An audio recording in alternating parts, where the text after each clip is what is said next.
where the forest watched in silence high in the cold hills of Muktesar, where mist crawls between trees and silence feels unnatural. Fear once took the shape of a tiger. Villagers believed the mountains protected them. They were wrong. People began to disappear on lonely forest paths. A shepherd who never returned. A woman gathering wood who vanished before sunset. No one heard screams. No struggle was seen. Only the sound of silence growing heavier with every loss.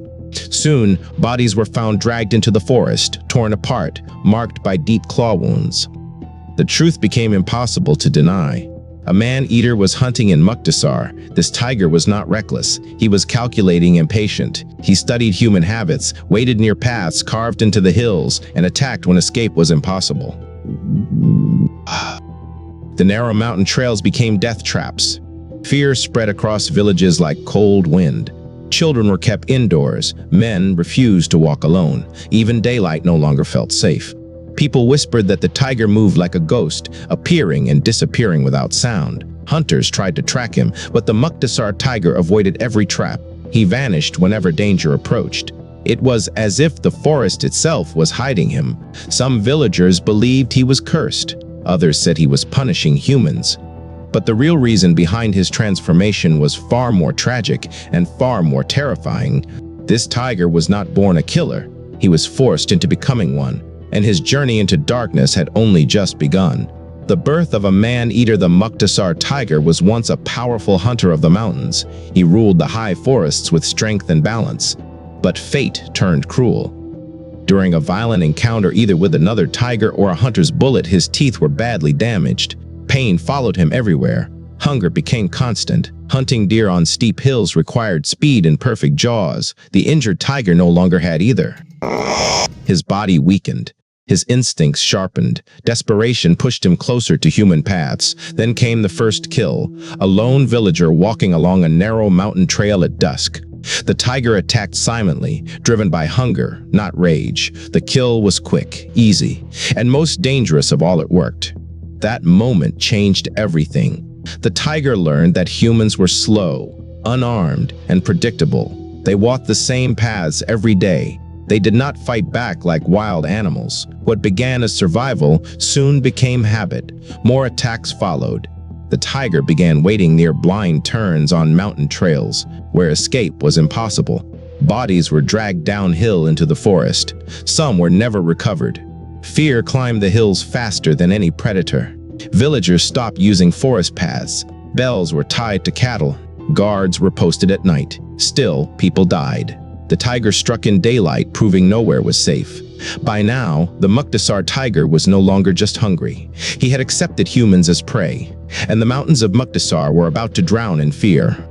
The mountains run with fear as the weeks passed. The Muktesar man-eater grew bolder and faster. He no longer stayed hidden in the deep forest. He began hunting near villages, water wells, and narrow mountain paths. Fear spread like wildfire. Daylight no longer offered safety.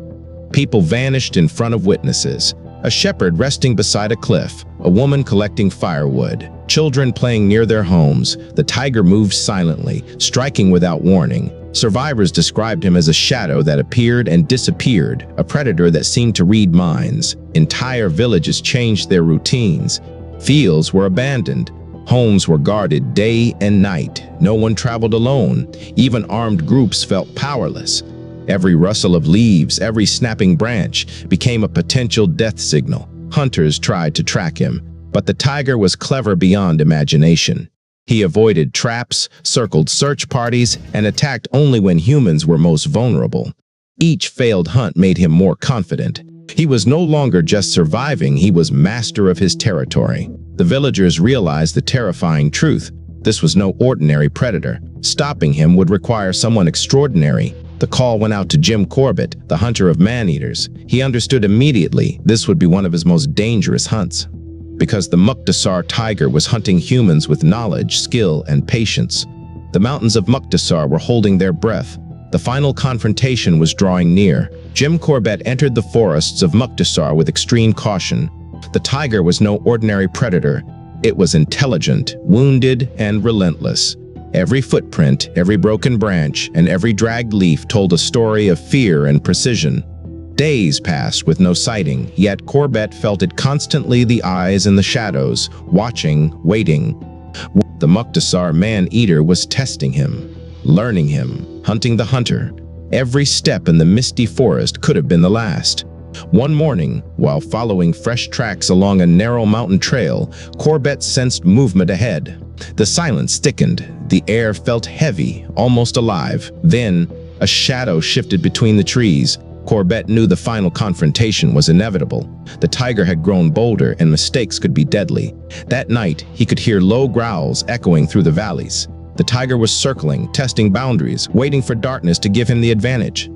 One wrong move, one hesitation, and Corbett would become the next victim. The mountains of Muktesar were preparing for the final battle between hunter and hunted. The final encounter came at dawn in the mist-covered mountains of Muktesar. Jim Corbett followed the tiger's fresh tracks carefully, every step alert, every sound magnified. The air was thick with tension, as if the forest itself was holding its breath. Suddenly, the Muktesar Man-Eater charged from the shadows, muscles coiled, teeth broken but deadly, eyes glowing with hunger and rage. Years of injury, pain, and desperation had made him a predator beyond imagination. Corbett fired the first shot, but the tiger staggered only slightly. With calculated patience, Corbett waited for the perfect moment. The tiger lunged again. The second shot hit its mark. The beast collapsed. Silence swallowed the mountains. The reign of terror was finally over.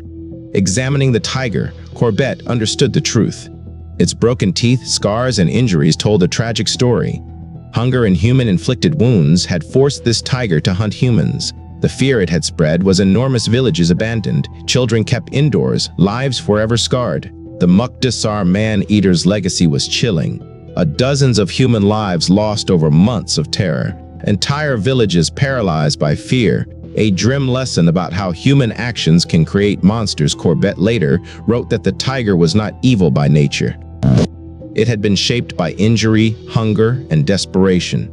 Killing it ended the immediate terror, but the story remained a haunting reminder. When nature is wounded, it can return as terror, and fear often lasts longer than life itself. The mountains of Muktesar returned to quiet, but the legend of the Muktesar Man-Eater still lingers in whispers, shadows, and memories, a story of survival, fear, and the dark consequences of human mistakes.